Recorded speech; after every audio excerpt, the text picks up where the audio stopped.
500 ರೂಪಾಯಿ ಚಿಲ್ಲರೆ ನೆಪದಲ್ಲಿ ಹಾಲಿನ ಅಂಗಡಿಗೆ ಆಗಮಿಸಿದ ವ್ಯಕ್ತಿಗಳಿಬ್ಬರು ಬಾಲಕನಿಂದ 100 ರೂಪಾಯಿ ಎಗರಿಸಿದ ಘಟನೆ ಸಿಸಿ ಕ್ಯಾಮೆರಾದಲ್ಲಿ ಸೆರೆಯಾಗಿದ್ದು ಸಾಮಾಜಿಕ ಜಾಲತಾಣದಲ್ಲಿ ವೈರಲ್ ಆಗಿದೆ.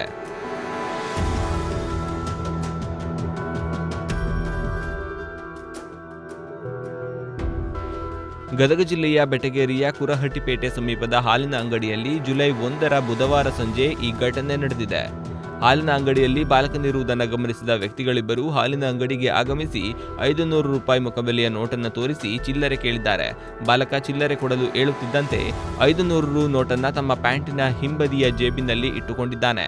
ನಂತರ ಬಾಲಕ ಅಂಗಡಿಯ ಗಲ್ಲಾಪೆಟ್ಟಿಗೆ ತೆರೆದು 100 ರೂಪಾಯಿ ಮುಖಬೆಲೆಯ 5 ನೋಟುಗಳನ್ನು ವ್ಯಕ್ತಿಗೆ ಕೊಡುತ್ತಾನೆ.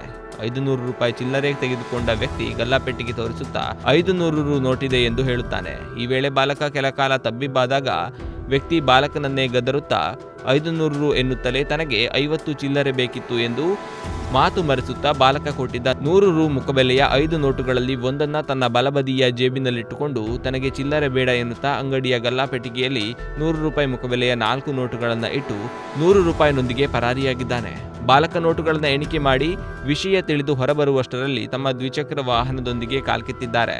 ಈ ವಿಡಿಯೋ ಸಾಮಾಜಿಕ ಜಾಲತಾಣದಲ್ಲಿ ವೈರಲ್ ಆಗಿದ್ದು ಅಂಗಡಿಯಲ್ಲಿ ಎಚ್ಚರಿಕೆ ವಹಿಸಬೇಕು ಎಂಬ ಮಾತುಗಳು ಕೇಳಿಬಂದಿದೆ.